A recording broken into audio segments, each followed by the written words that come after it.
Sir you muted. Sir आप mute है।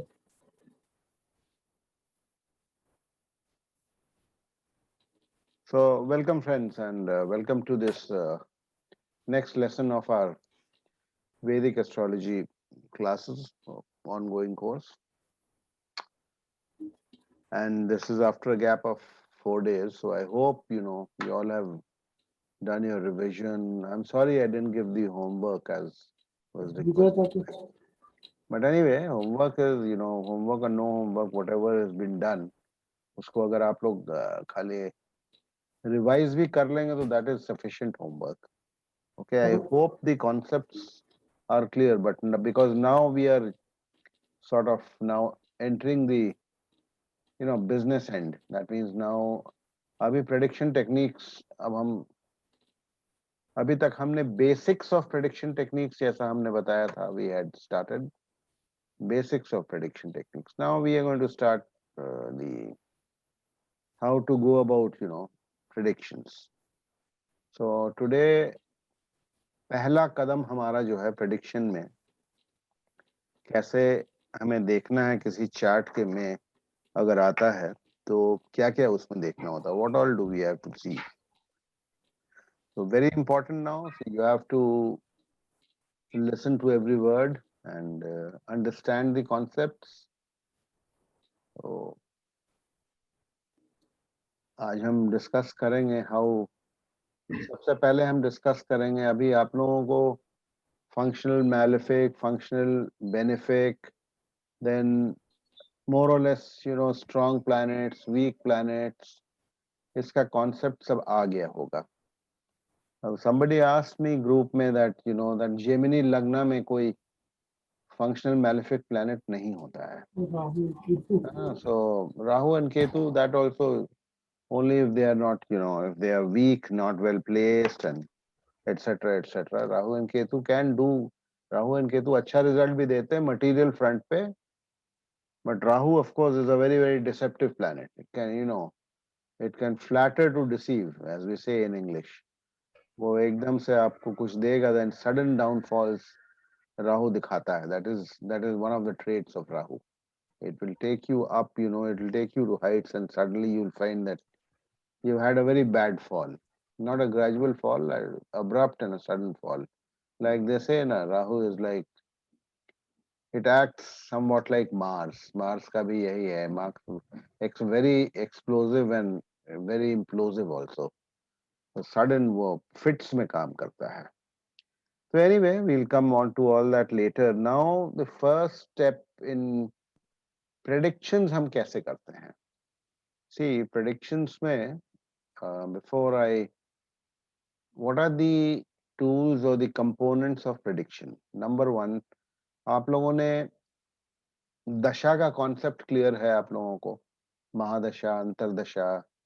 मैं दिखा देता हूँ, what just in case any of you has, किसी को अगर आप लोगों को नहीं मालूम है कैसे महादशा अंतरदशा को फॉलो करना है, तो I am just sharing one screen. उसमें मतलब क्या है इसका महादशा अंतरदशा का, वो हम देखते हैं.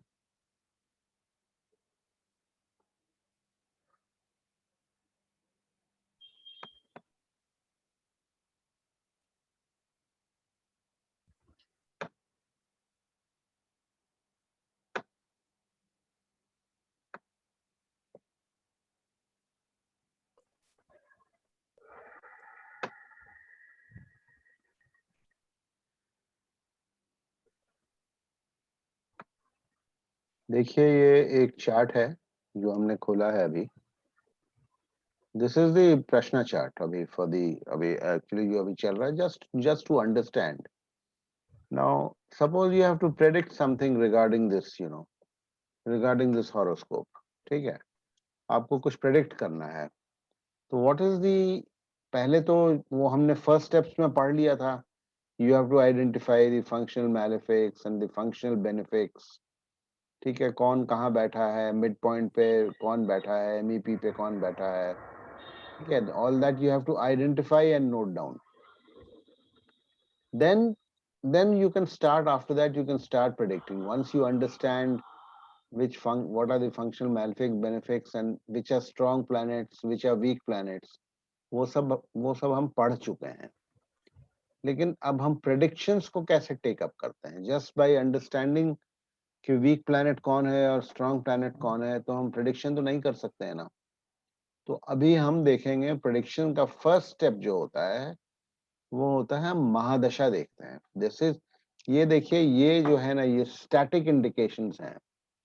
दिस इज, जिसको स्टैटिक कहते हैं, जो हमने बताया था, दिस हॉरोस्कोप, ये हमारे पिछले जन्म का रिपोर्ट कार्ड होता है। ये हमारे स्टैटिक इंडिकेशंस हैं, something that is promised, okay, but when that promise will come into effect. तो सपोज, कहने का मतलब ये है कि देखिए, सैटर्न इनका जो है, Saturn lord of the third house sitting in the second house, good place to be in. So if Saturn is otherwise strong, Saturn अच्छे रिजल्ट्स देगा इस हॉरोस्कोप में। लेकिन सैटर्न अच्छे रिजल्ट्स देगा इस हॉरोस्कोप में, Lord of the third house sitting in the second. एक जनरल बात कह रहा हूँ, अभी मैं डिग्रीज वगैरह पे नहीं जा रहा हूँ, ठीक है, जस्ट टू। बट कब देगा सैटर्न रिजल्ट? कब देगा सैटर्न? यूं ही तो रिजल्ट नहीं देगा। सैटर्न या तो अपने महादशा में देगा, या अपने अंतरदशा में देगा, या अपने प्रत्यंतर दशा में देगा।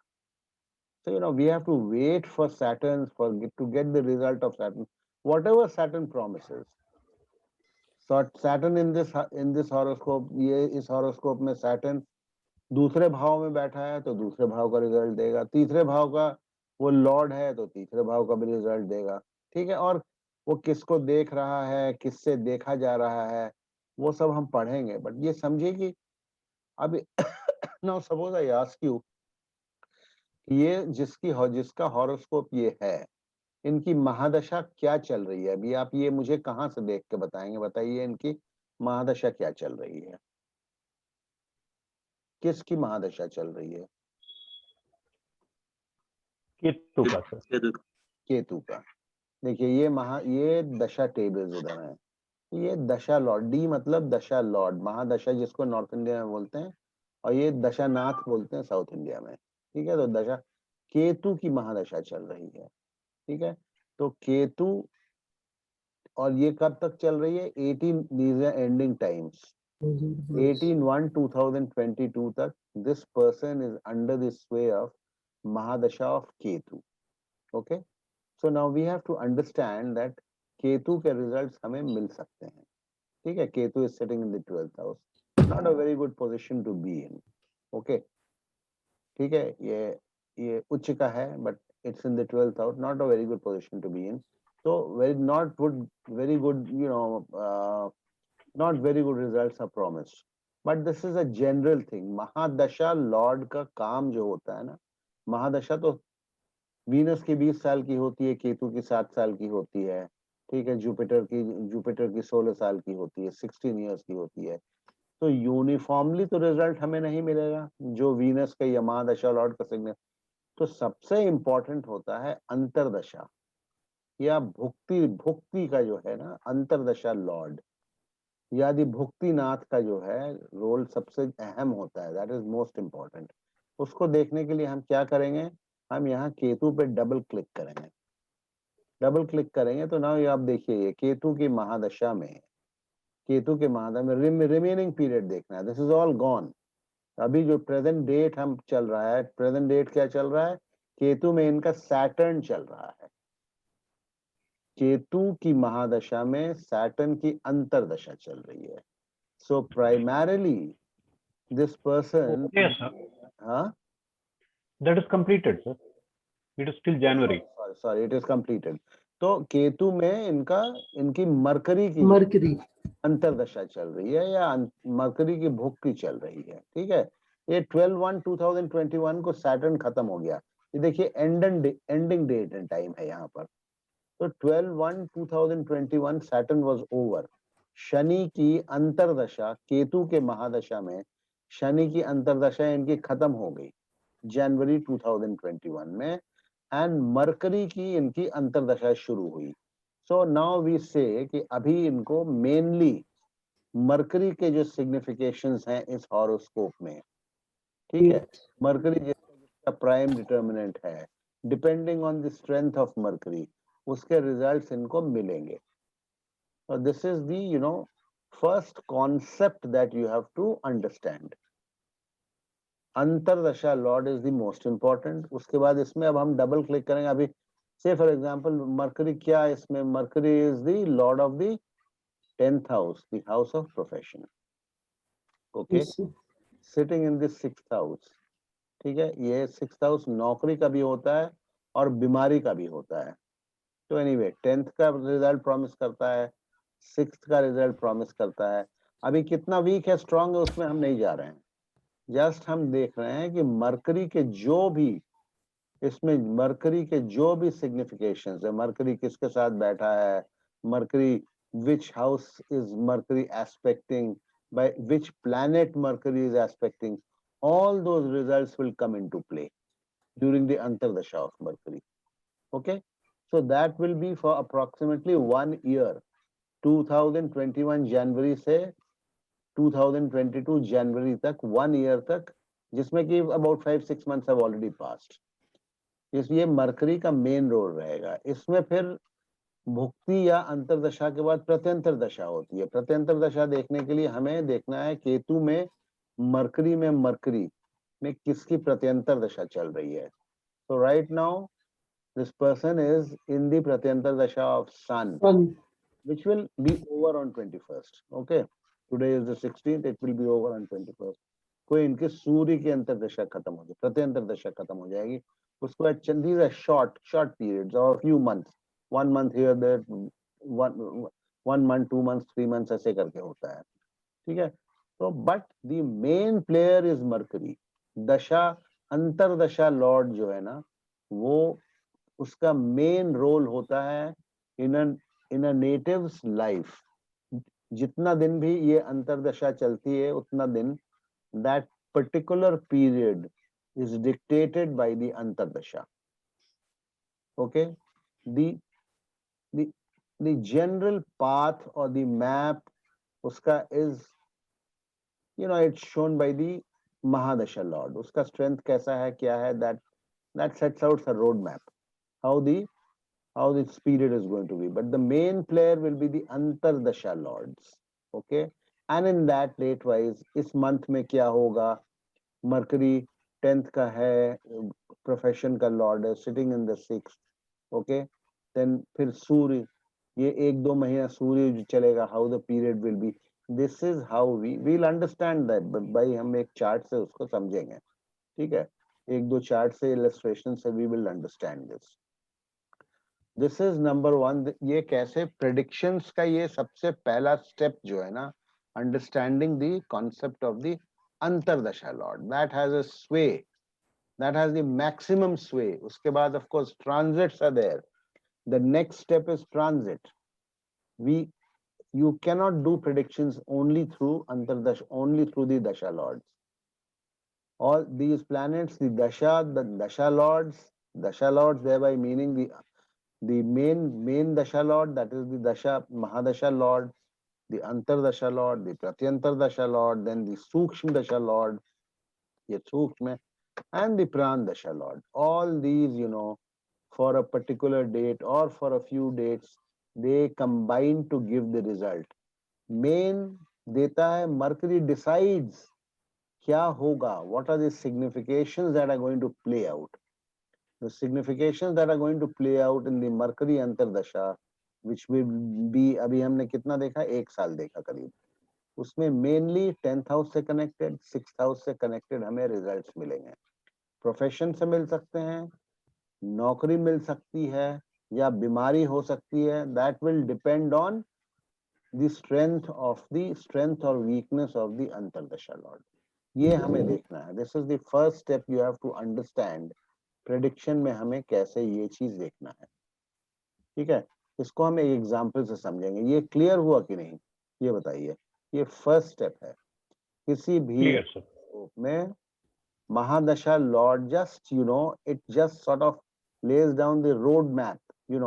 If it's a strong planet, then it is an indication that whatever 15-16 years, Ketu ke period with 7 years, Ketu is generally Ketu is 1 7 year period in almost everybody's life. Almost, not 100%, almost everybody's life, जो कि बहुत अच्छा नहीं होता है, because Ketu is called the planet of miseries.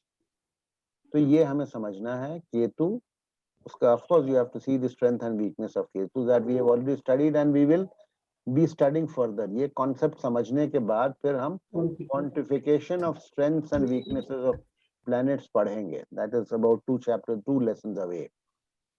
There we will give marks to the planets. Okay.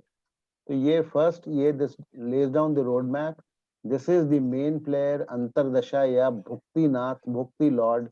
This is the main player. Then this decides that, you know, regarding the 10th house and the 6th house and wherever other places Mercury has connections, ये Rahu will decide. ये जब तक है Rahu, ये Mercury का result कैसा रहेगा? This will, you know, this will tinge the result of Mercury, good, bad, ugly, whatever it may be. This is how we go about. This is the initial thing that you have to understand about prediction. किसी के भी horoscope में जिसकी अंतरदशा चल रही है, that is the main player. If it is a good अंतरदशा, if it is a strong planet in your horoscope, उसका अंतरदशा जब चलेगा तो regardless of the Mahadasha Lord, you will see that that person will be going through a good phase in his life. Of course, transits are very important. How Dasha Lords, Antardasha Lord and transit planets, they combine, synchronize to give results, that also we shall be studying. And at times, let me tell you, at times. So that is why as an astrologer, that is where your skill comes into play. आप as an astrologer, you have to be very, very vigilant.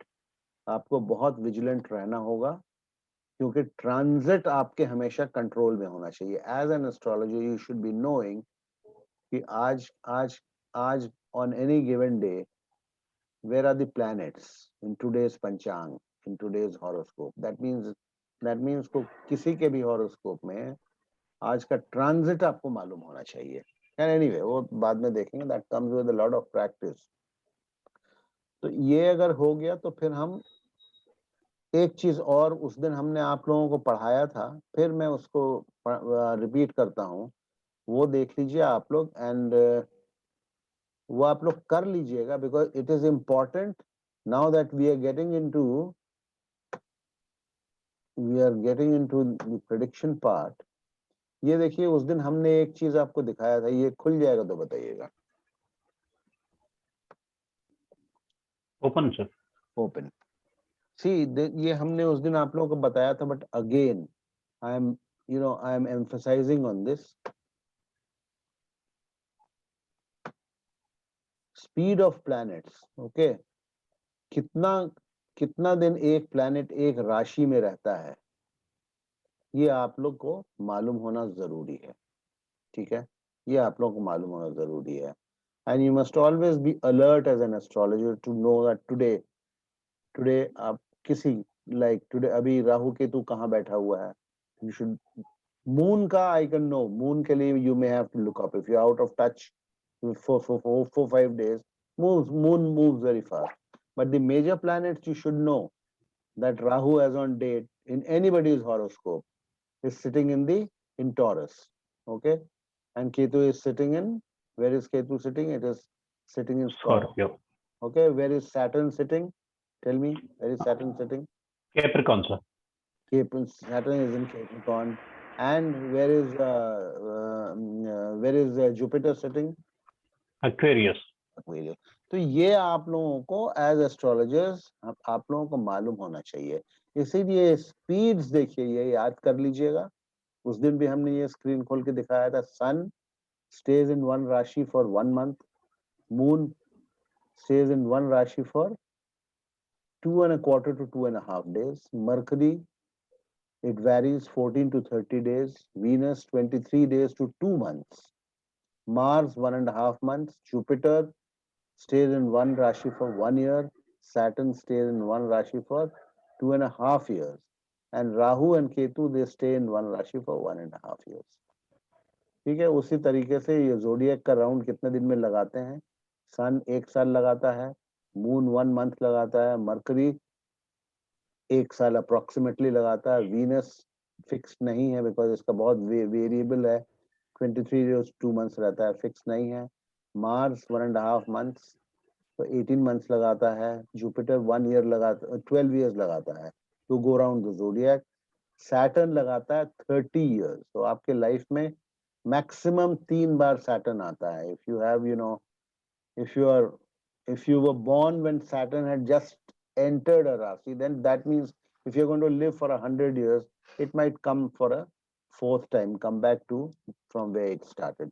Rahu and Ketu 18 साल लगाता है, ठीक है। तो ये आप लोग एज एस्ट्रोलॉजर्स नाउ अब आप प्रेडिक्शंस में आ रहे हैं, बिकॉज सिर्फ अंतरदशा दशा लॉर्ड से प्रेडिक्शन नहीं होता है, उसका synchronisation on a daily basis when you are going to make a prediction आपको देखना पड़ेगा। अंतरदशा लेके बेसिस पर आप प्रेडिक्शन करना चाहेंगे कि अभी इसके लाइफ में क्या हो सकता है, which event can take place, so you will have to look at the transit chart also। ये हमने समझाने के लिए दिया था, यहाँ पर एक इंडिया का ट्रांजिट चार्ट बनाया था, देखिए ट्रांजिट चार्ट फॉर 1/6/2020, ये मेरे पुराने क्लास का है। तो हमने समझाने के लिए बताया था कि ये इंडिया का चार्ट है, 7 point ascendant राशि on that given day on 1/6/2020 कहाँ पे कौन सा प्लैनेट बैठा हुआ था, just to explain you know what where planets were sitting। वो कोविड का टाइम था, you know I was trying to explain to you। we'll come back to this later when we study transit, ठीक है, we'll come back।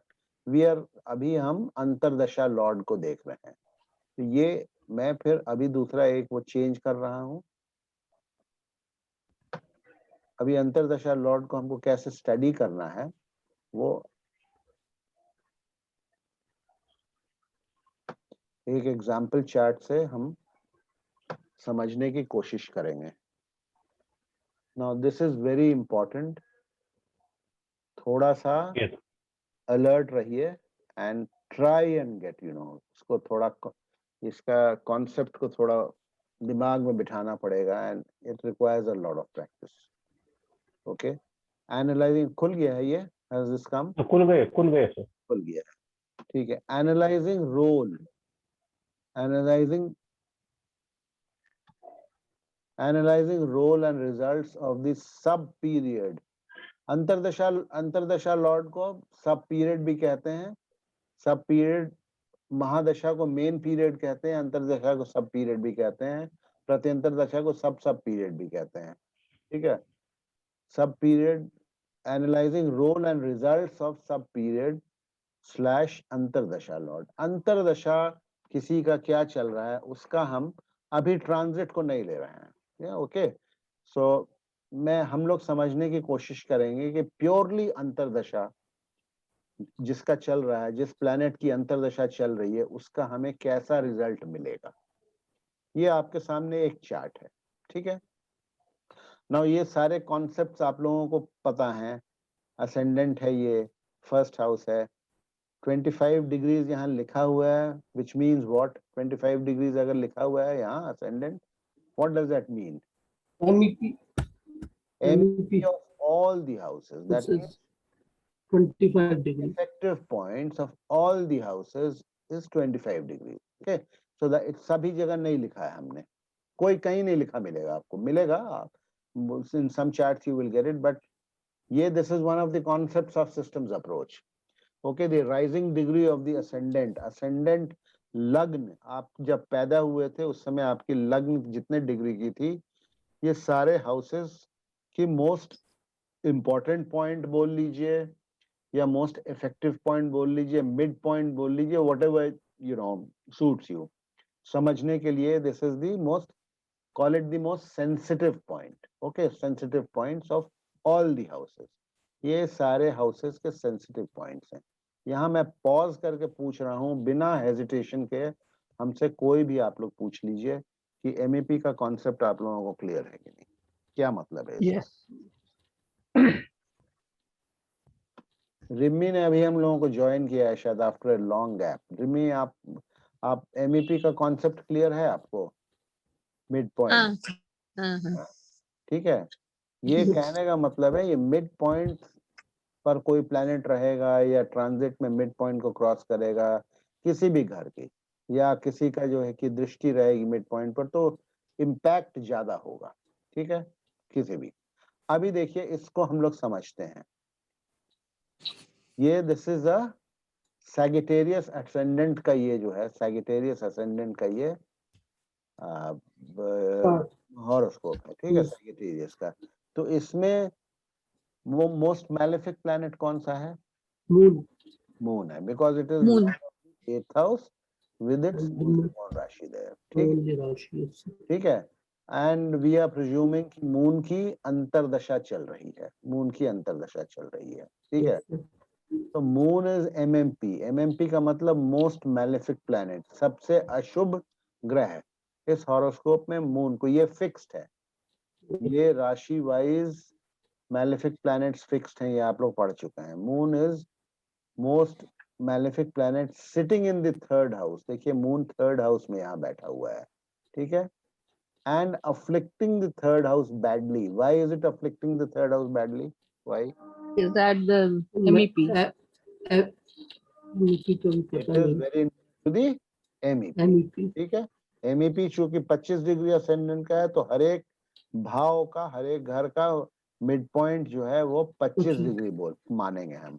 तो उसके 5 degree तक इर्द गिर्द 1-2 डिग्री है, तो बहुत, दिस इज रैप्ट कंजंक्शन। तो मून जितनी अपनी अशुभता है, Yes, sir. all its maleficence, all its ashubhta, all its badness, all its ugliness, ये ले गया 3rd हाउस को। Yes, sir. Being lord of the 8th house, it has taken all its maleficence to the 3rd house, ठीक है। तो prima फैसी ये देख करके हम बोलेंगे इस हॉरोस्कोप में मून की जब अंतरदशा चल रही है, तो इसको ये 3rd हाउस का रिजल्ट अच्छा नहीं मिलेगा। अभी हम सब लिखा है हमने, समझिए अब इसको। It is expecting, moon is situated in 3rd house, ठीक है। यहां से मून किसको एस्पेक्ट करेगा, पढ़िएगा मत, किसको एस्पेक्ट? 9वें भाव को. 9वें भाव को एस्पेक्ट करेगा। 9वें भाव को एस्पेक्ट कर रहा है, तो मिड पॉइंट को एस्पेक्ट कर रहा है 9वें भाव का, Within 5 degree orbit. है ना, कर रहा है ना। Yes, sir. वो 9th हाउस को भी खराब कर देगा, ठीक है, 9th हाउस को भी खराब कर देगा। Saturn is Lord of 3rd house. अभी सैटर्न जो है, जहां मून बैठा है, सैटर्न, Yes, सैटर्न sir. इसका लॉर्ड है, ठीक है। Because. Saturn Yes, is sir. lord of 3rd house, whose MEP is afflicted by the moon. 3rd Certainly. house का MEP is afflicted by the moon.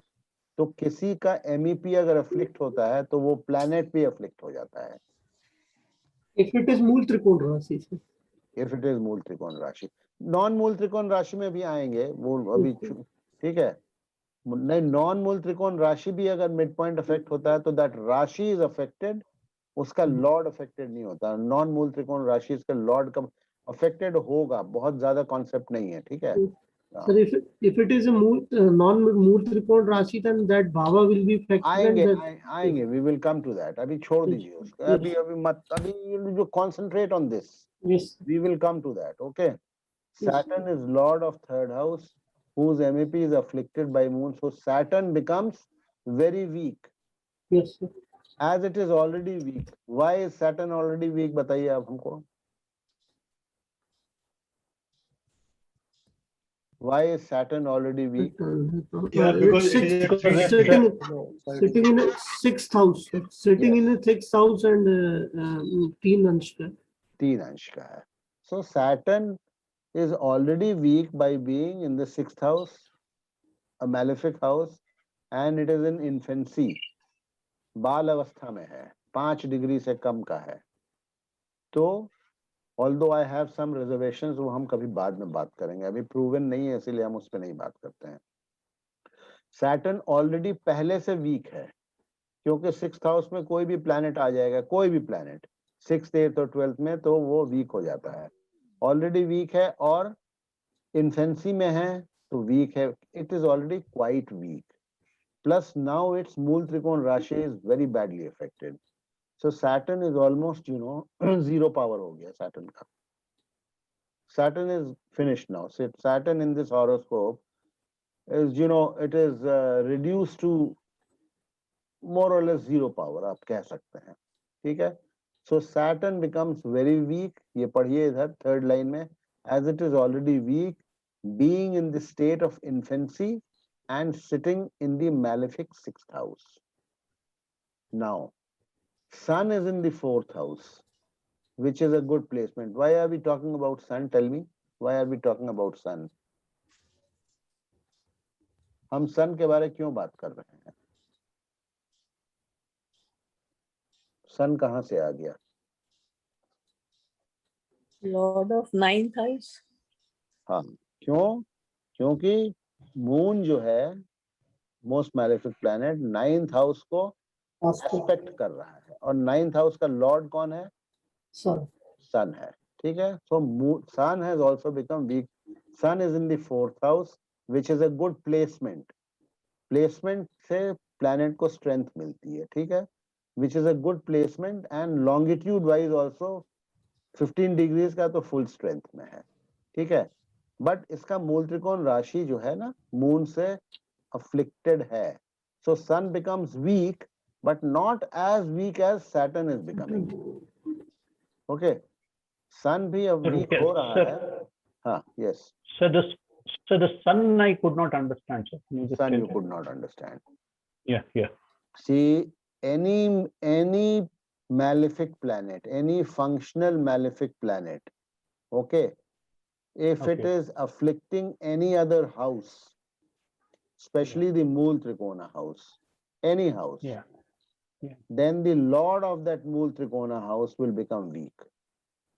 Okay. So what is Moon? Which house is Moon? Which house is Moon afflicting? Ninth, third and ninth. It is Huh? afflicting the ninth house. Who is the lord of 9th house? First of all, is Sun. ninth. Sun. First of all, is 9th house Mool Trikona Rashi? Yes, sir. Yes. Yes. And who is the lord of 9th house? Sun. So Sun becomes weak. Okay, because Okay. it's Okay. Mool Trikona Rashi is afflicted. Sir एक थोड़ा सा वो था पूछना था. हाँ, पूछिए ना. इसको सर पहले ऐसे ऐसा है ना, इसमें हाँ. काफी कुछ लिखा है. हो सकता है जो आप पूछने जा रहे हैं वो इसमें शायद नहीं, लिखा होगा. सर यही पूछ रहा था बस कि यदि मून यदि ये 26 डिग्रीज का ना हो के एमईपी से 6 या 5 डिग्री से ज्यादा दूर होता तो फिर सन एफ्लिक्टेड नहीं होता मून से. नहीं होता ना फिर तो. फिर देखिए, मैंने उस दिन क्या पढ़ाया था. देखिए, ऑल दोस कॉन्सेप्ट्स उसको क्लियर रखना है आपको. Yes, मून अगर even a functional malefic planet, if it is neither afflicted nor afflicting, yes, sir. then it can give good results of its house.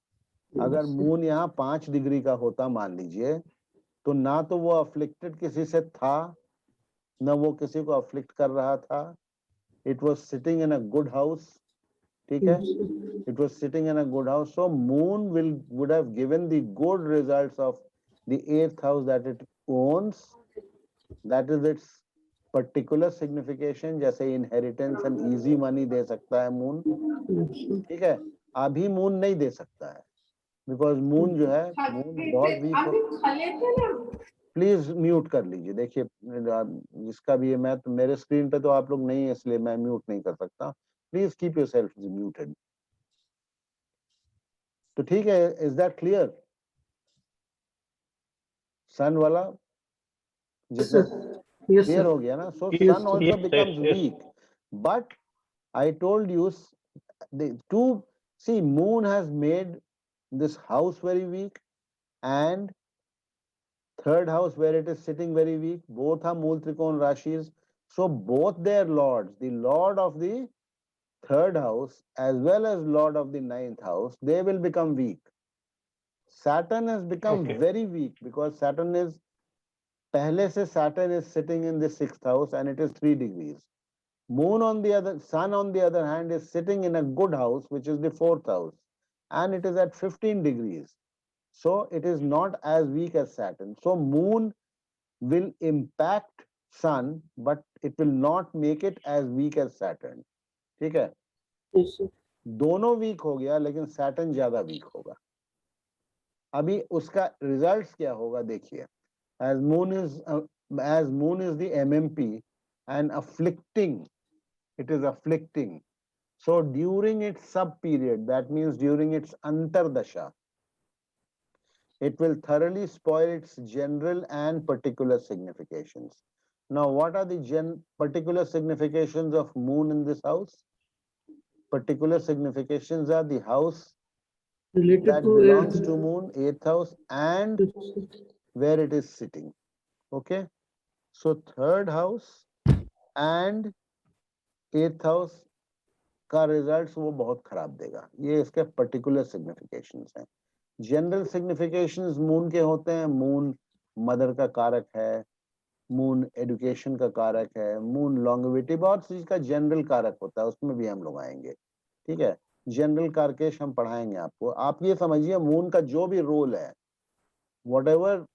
whatever duties or roles and responsibilities have been assigned to moon in this horoscope, moon वो result अच्छे से नहीं दे पाएगा, because it is afflicting, it is afflicting and it is afflicted.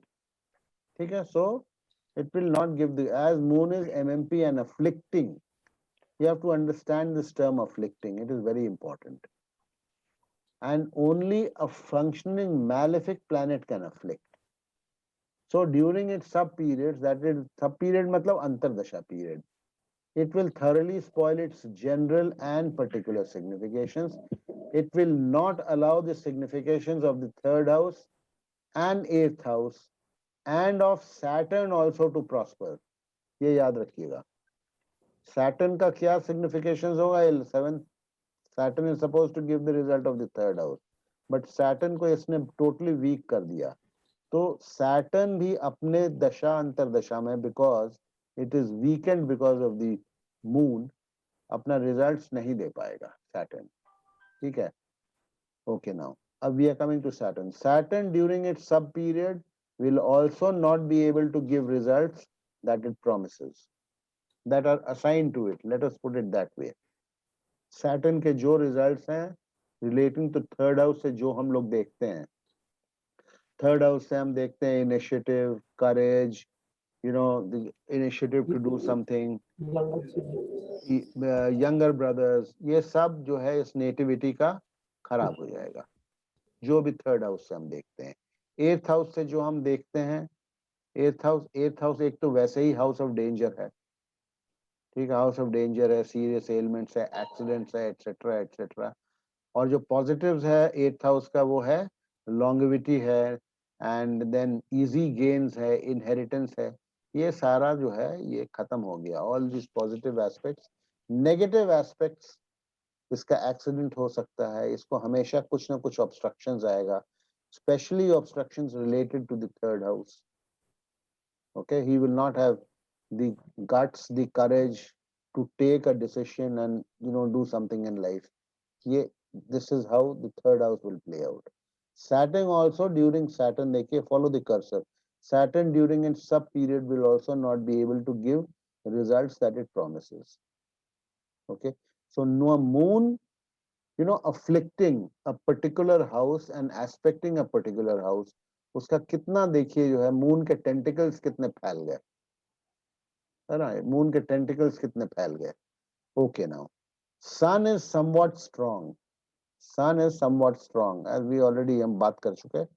Sun is somewhat strong as described above, so its significations may not suffer so much as of moon and Saturn. sun भी weak है, देखा था हमने, but it is not as weak as Saturn. It is sitting in the 4th house, which is an auspicious, good house to be in. It is 15 degrees. 15 degrees का है, so strong है. 15 degrees मतलब full strength में है, but इसका मूल त्रिकोण राशि weak है.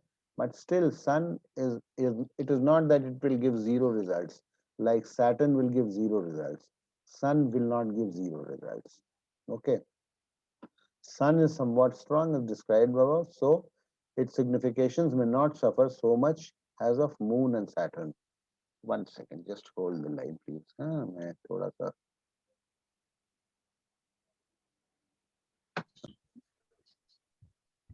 sorry. Can you hear me, all of you? Yes, sir. सुन सकते हैं हमको ना? Yes, sir. Okay. So, कहाँ थे हम लोग? Okay. Now see. Now the dasha combination. Okay. So we understand now that इसका result कैसा मिलेगा. Mainly moon का result, moon कैसा result देगा, Saturn कैसा result देगा, and sun कैसा result देगा. All results will come in the respective dashas only. Okay. Or transits, which we will study next. Okay, the combination of dasha periods of Saturn and moon could be disastrous.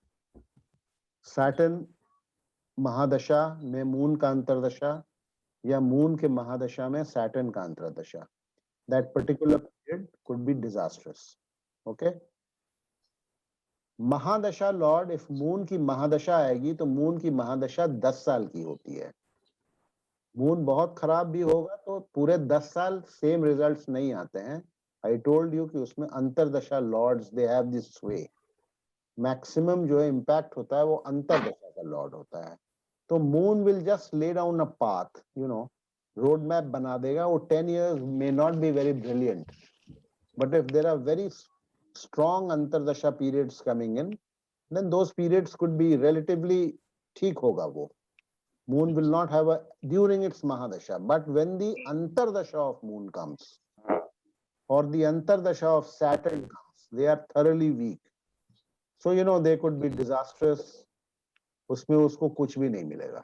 ठीक है, नहीं मिलेगा. In fact, he would stand to, you know, be endangered, or obstructions, then accidents, serious diseases.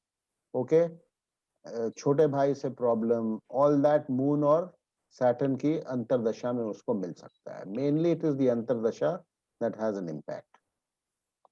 So the combinations dasha period of Saturn moon could be disastrous. Now we are coming to two more planets that are sitting, three more planets, Mercury, Venus and Mars in this horoscope.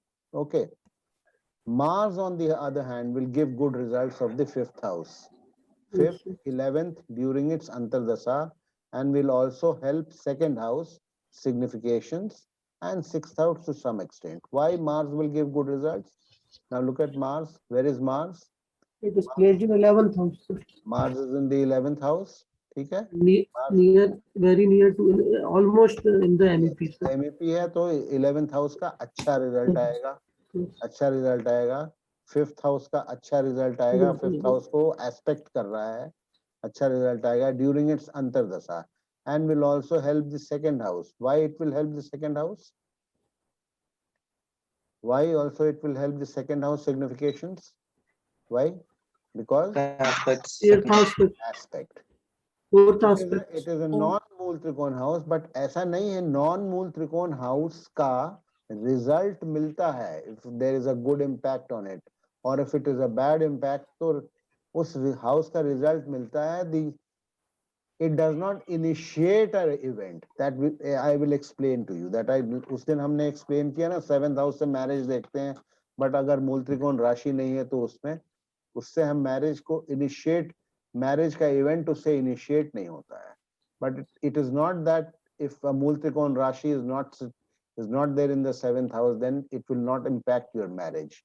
It may not help in the marriage taking place, like in this horoscope. 7th house में कोई मूल त्रिकोण राशि नहीं है.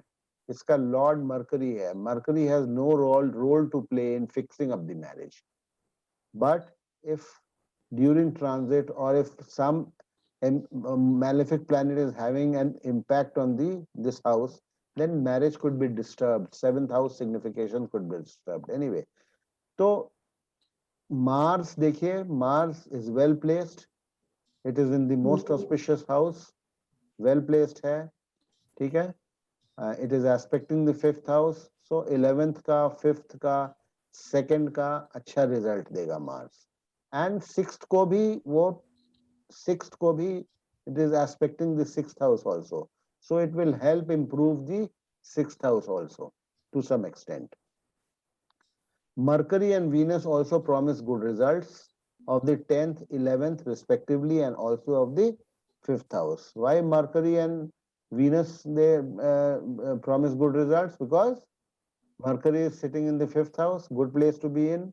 It is 12 Lord of Venus is sitting in this 5th house, good place to be in. ठीक है? And their dispositors are strong. Mars is their dispositor. Mars is the dispositor. The dispositor of Mars, which is Venus, it is strong. तो ये Mars, Mercury, Venus इसमें अच्छा result देंगे अपने दशा periods में, अपने महादशा में, अपने अंतरदशा में, अपने प्रत्यंतर दशा में. ठीक है? तो दिस इज, ये अंतरदशा लॉर्ड का ऐसे हम लोग रिजल्ट को रीड करते हैं.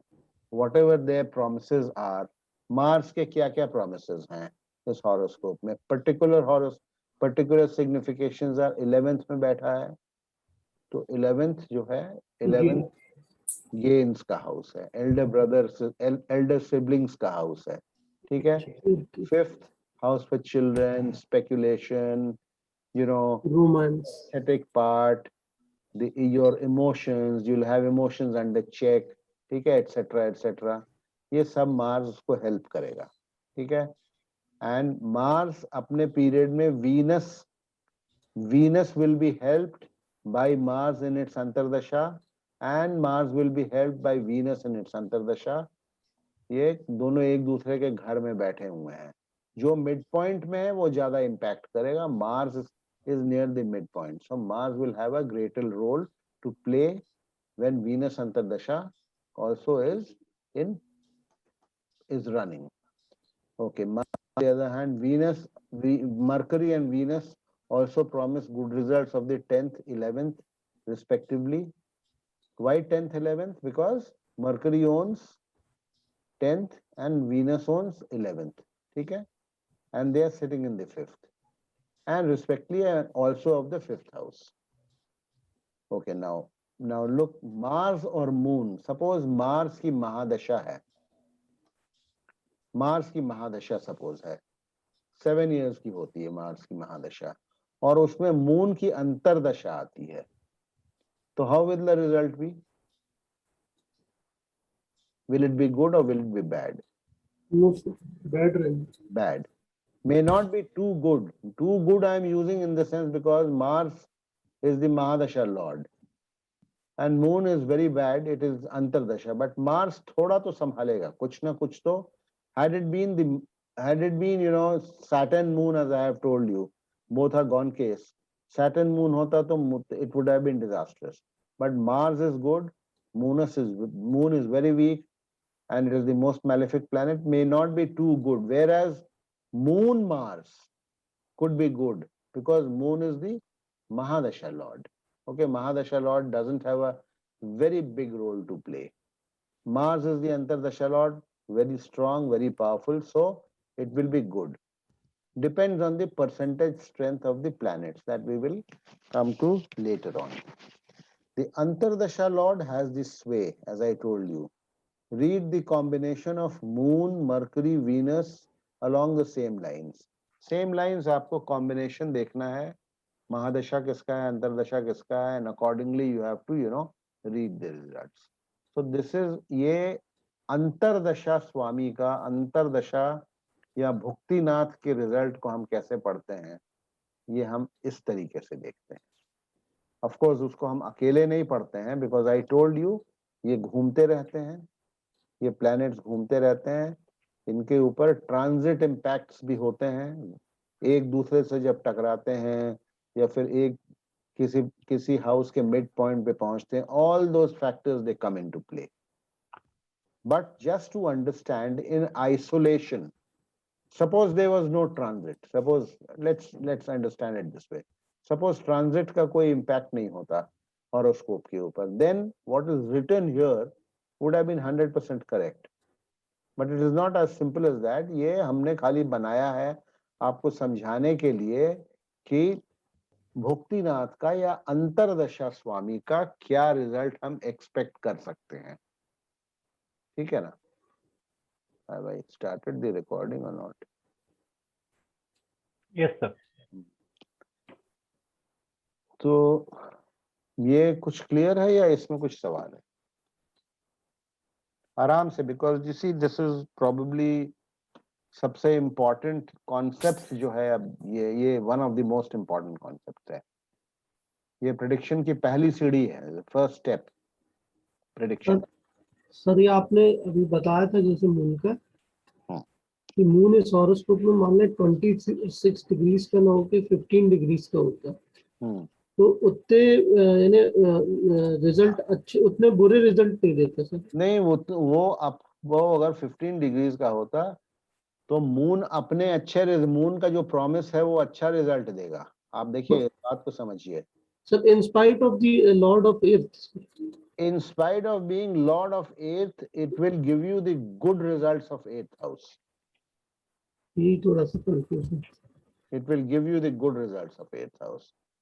Eighth house के bad results आपको कम मिलेंगे, ऐसा नहीं है कि नहीं मिलेंगे, because I told you, and Yes, sir. moon is a fast moving planet. ये रोज जो है कहीं ना कहीं किसी न किसी से टकराता रहता है। Yes, sir. बट मून की जब अंतर्दशा आएगी तो आप देखेंगे कि आपको अच्छा रिजल्ट मिल रहा है, थर्ड हाउस का भी अच्छा रिजल्ट मिल रहा है और एथ हाउस का भी अच्छा रिजल्ट मिल रहा है। आप मदर से रिलेटेड जो है वो आपको अच्छा मिलेगा, ठीक है। फिर सैटर्न भी उतना वीक नहीं हो जाएगा, सन भी उतना वीक नहीं रहेगा, ठीक है। एमएमपी होने के बावजूद भी सर, मैंने आपको बताया था ना कि सबसे इम्पोर्टेंट कॉन्सेप्ट जो मैं उस हॉरोस्कोप में जो पिछला हमने बताया था, yes sir, strengths and weakness of planet, जो वीनस का हमने एग्जांपल दिया था, आप वही सवाल कर रहे हैं, यस सर, ठीक है। आप वही सवाल कर रहे हैं। वीनस का जो हमने एग्जांपल दिया था, याद है वो हॉरोस्कोप यस जिसमें सर, वीनस उच्च का था और टॉरस यस सर, लाइन की, और वीनस जो है वो मैलेफिक प्लैनेट हाँ यस सर, बावजूद मैलेफिक, भी इट गेव एक्सीलेंट रिजल्ट्स।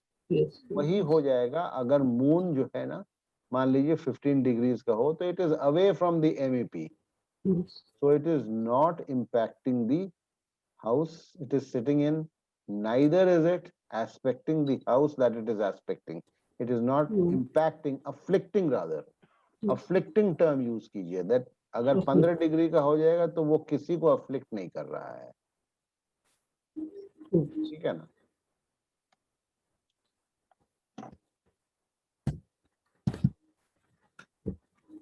ये क्लियर है कॉन्सेप्ट।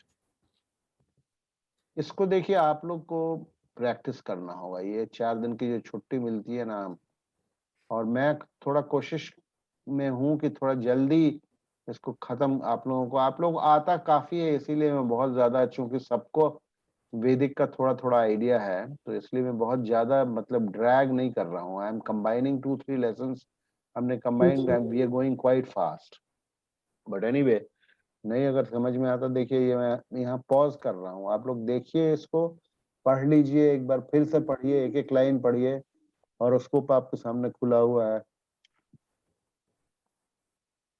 नहीं, पूछिए हमसे अगर कुछ पूछना है तो।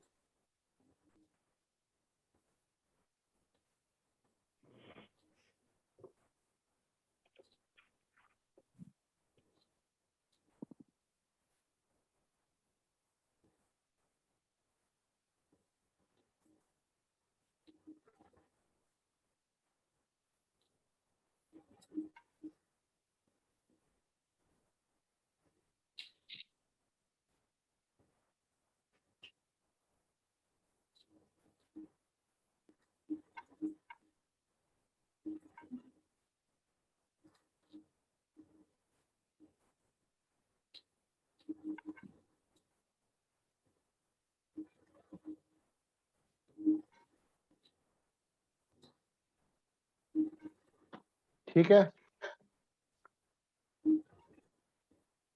Yes, sir. अभी आप लोग बताइए कि नेक्स्ट हमारा जो है दैट, नेक्स्ट जो हमने रखा है, आज के लिए रखा था, आई डोंट नो अगर आप लोग उसको पढ़ने के मूड में है कि नहीं, that is the interplay between the अंतरदशा lord and transit. How antardasha lord वो ट्रांजिट से कैसे इम्पैक्ट होता है और ट्रांजिट से कैसे रिजल्ट हमको मिलता है, दोनों कैसे synchronise. It is not that, you know, it is not, it is, जो हमने बात कर ली कि मून जब हमेशा खराब रहती, या for that matter now let us come to Mars. We say that Mars is going to give very good results, but Mars इस हॉरोस्कोप में जब ये घूमता रहेगा ना, और मार्स घूमता रहेगा, और जब जब मार्स मून से टकराएगा, हालांकि moon is a very fast moving planet, लेकिन मार्स जब जैसे मून से टकरा गया, मून के साथ आ गया, जो भी 2-3 दिन रहेगा, तो उसमें कुछ ना कुछ जो है ना, मार्स अच्छा रिजल्ट देने की कुछ कोशिश करेगा तो मून उसको डिस्टर्ब कर देगा। देखिए, मून में एक अच्छी बात यह है कि moon is a very fast moving planet. Moon अपने जो ट्रांजिट में बहुत ज्यादा डिस्टर्बेंस नहीं क्रिएट करेगा। What actually this has done in this horoscope is it has made Saturn very weak. Moon of its own, it has disturbed the third house, and it has disturbed the results of the eighth.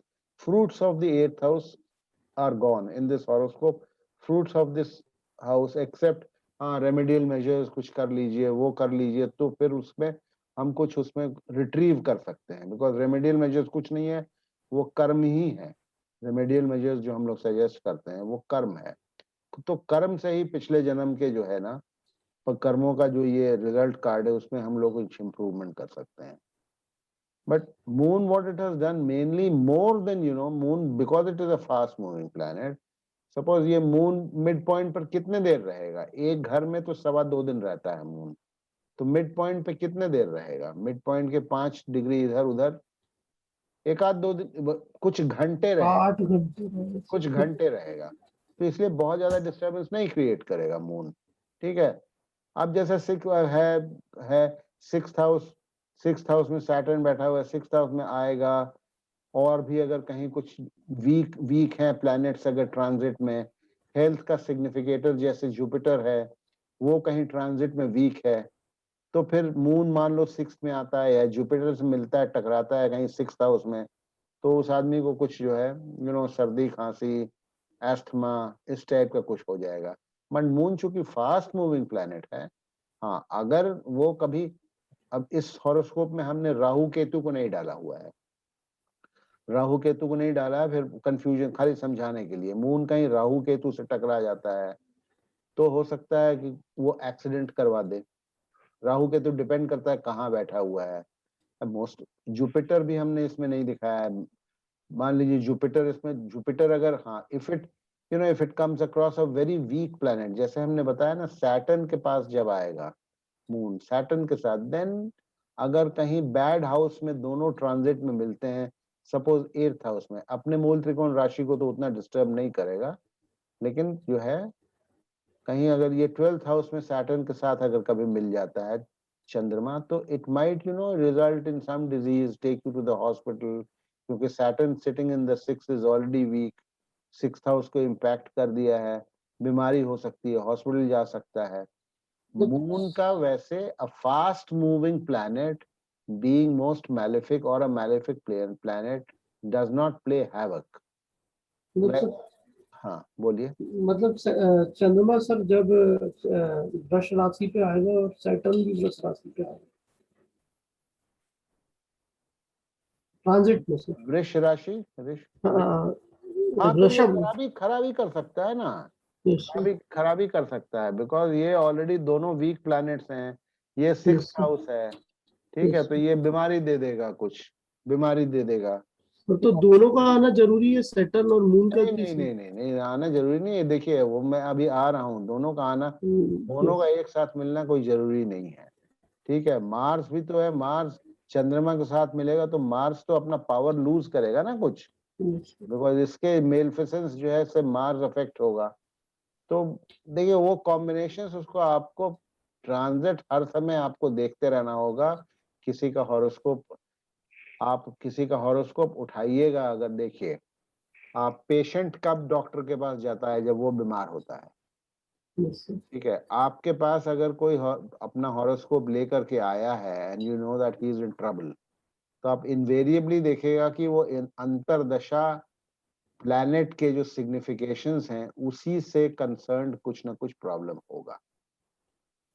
Most 9 out of 10 horoscope, 9 out of 10 times you will see अंतरदशा का ही कुछ problem Lord का के significations का और the planets that it is affecting उन्हीं उन्हीं this is how you know if somebody comes to you with a horoscope without even talking to him उसका horoscope ले करके आप जज कर सकते हैं you can narrow it down कि इसको क्या क्या समस्या हो सकती है 10th हाउस से है समस्या है 10th हाउस का सिग्निफिकेटर बहुत वीक है उसकी अंतरदशा चल रही है then it has something to do with the profession कुछ प्रोफेशन को लेकर के आया है तो इस तरीके से आप देखिएगा इनवेरिएबली आपके पास जब समस्या आएगी तो antardasha lord will have a major part to play in whatever is happening whatever the problem that he has come with to you वो अंतरदशा से कहीं ना कहीं कनेक्टेड जरूर होगा या तो फिर transit at times takes precedence over the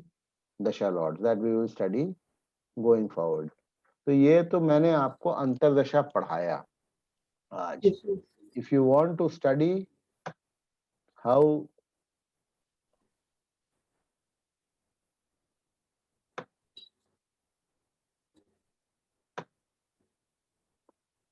interplay between antardasha lord and transits if you want to अगर आप चाहते हैं क्योंकि ये लंबा है बहुत सब तो फ्लैश पढ़ेंगे इसको। इसको आप लोग इसको अगर आज पढ़ना चाहें आज हम पढ़ा देंगे लेकिन तो इसको इसको बहुत थर्सडे में ले लेंगे। हाँ इसको आप कल आप लोग कर लीजिए अंतरदशा वाला समझ लीजिएगा Yes, sir. अंतरदशा एंड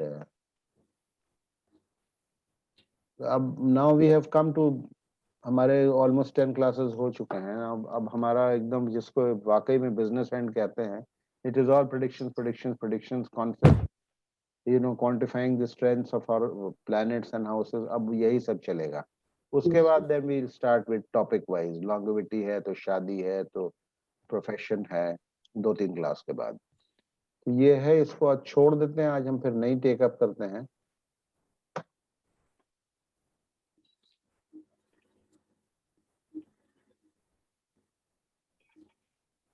ये एक हमने बनाया था इसको आप लोग देख लीजिए या समझा तो चुका हूं मैं ये एक है अब ये डिस्पोजिटर थियोरी क्या था वो मैं समझा तो चुका हूं all of you know what the dispositor theory is but still dispositor को के लिए हमने ये ग्राफिक बनाया था रिमी आप शायद नहीं थे डिस्पोजिटर हम पढ़ाए थे तो देखिए dispositor is very important please remember dispositor theory के पीछे ये है कि कोई भी प्लैनेट अपने डिस्पोजिटर से ज्यादा स्ट्रांग नहीं हो सकता इसीलिए डिस्पोजिटर थ्योरी हमको समझना बहुत जरूरी है डिस्पोजिटर है क्या द प्लैनेट इन हुज मूल त्रिकोण राशि another planet is sitting is called the dispositor of that planet in this horoscope Mercury is dispositor of Saturn कैसे how Mercury is dispositor of Saturn can anybody tell me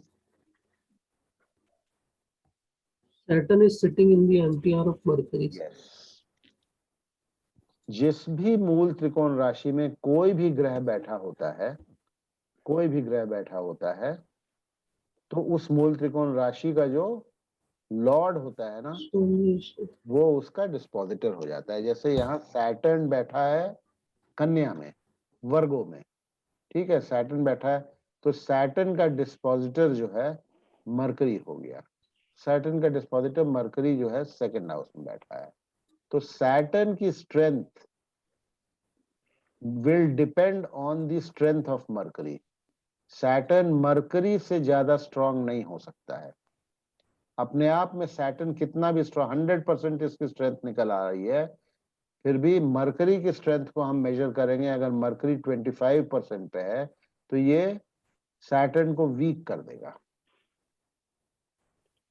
ठीक है ये मकान मालिक है मरकरी मकान मालिक है आप ये समझ जाइए मरकरी के घर में सैटर्न है तो अगर मकान मालिक मजबूत नहीं है तो टेनेंट जो है मजबूत नहीं हो सकता है और टेनेंट मकान मालिक से ज्यादा मजबूत नहीं होता है हो सकता है ये डिस्पोजिटर थियरी है देखिए in this horoscope Mercury is dispositor of Saturn moon is the dispositor of sun and Mercury why बताइए why moon is the dispositor of sun and mercury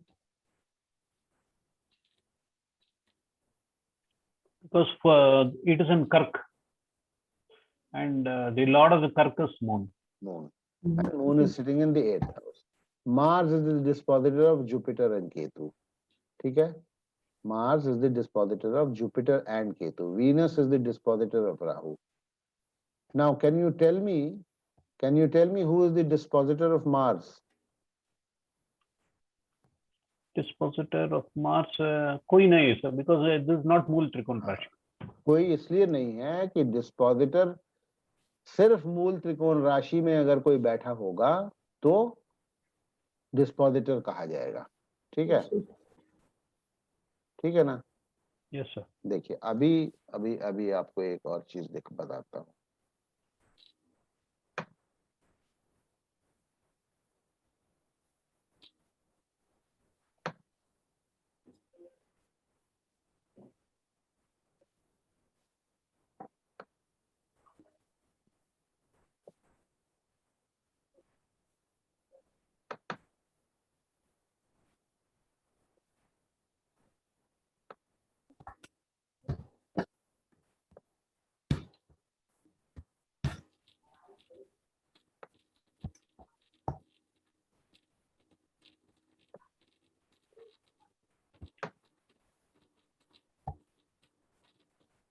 Who is the dispositor of Mercury?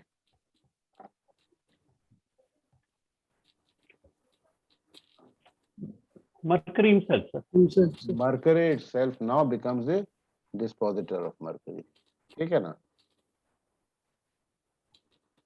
Mercury, because वो अपने ही मूल त्रिकोण राशि में बैठा हुआ है. Yes sir.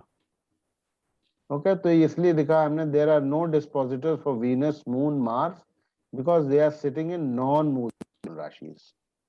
Only planets sitting in मूल त्रिकोण rashis will have dispositors. Dispositor is important because no planet can have more strength than its dispositor. तो ये आप लोग कॉन्सेप्ट इसको समझ लीजिएगा. ठीक है?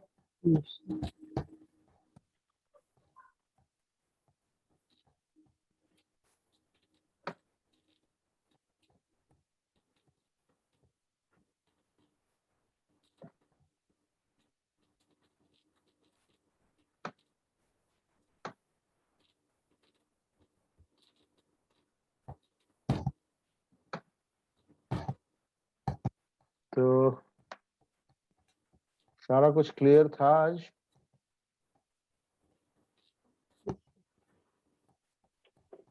Everything was clear today? Yeah, it was clear. Yes. We have to practice sir. Yeah, you have to Yes, sir. practice a lot. आपको प्रैक्टिस करना पड़ेगा, है ना? मनोज नहीं है, मनोज शायद चले गए, पता नहीं, कनेक्शन खराब हो गया. और ये प्रैक्टिस बहुत करना होगा. रिमी, आपको समझ में आया है? रिमी नहीं है लगता है.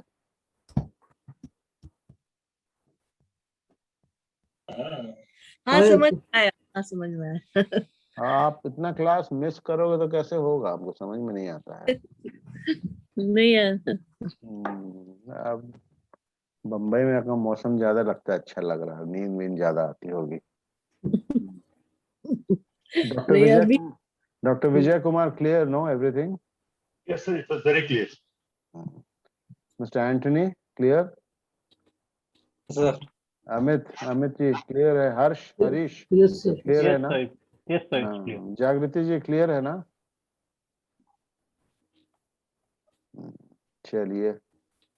चलिए फिर अभी ये थोड़ा सा हो गया आज, तो हेवी डोज है, इसको समझिए. Practice it on your own horoscopes. Try Yes, and sir. understand it, or on your family members' horoscope. The best way to learn astrology, your own horoscope or your family members' horoscope. You know where you know the events. And if events are not, देखिए एक चीज और मैं बता देता हूँ. आप लोग अभी केपी भी मेरे साथ कुछ लोग सीख चुके हैं, कुछ लोग नहीं सीखे हैं. तो those who will continue in KP, कहीं you will come across horoscopes both in KP as well as in Vedic, where things don't match. That is why मैं बोलता हूँ दोनों आना चाहिए. कई बार दोनों को mingle करके prediction देना पड़ता है. I do it all the time. I keep doing it all the time. there are certain things like delayed marriage etc. वो वैदिक में बहुत अच्छा नजर आता है.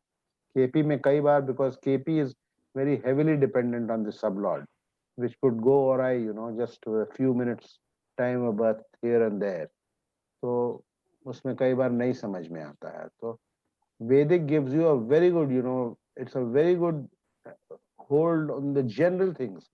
शादी होगी कब होगी, किस दशांतर दशा में, हाँ टाइमिंग के लिए केपी है, बट शादी नहीं होगी, डिलेड मैरिज है, डिस्टर्ब मैरिज है, ये सब वैदिक बहुत अच्छा से दिखाता है. We'll come to all that. So anyway, चलिए, अगर if it was clear and nothing more to ask, then we'll call it a day. Okay. Yes, sir. Good night. Okay then. Good night. Bye bye.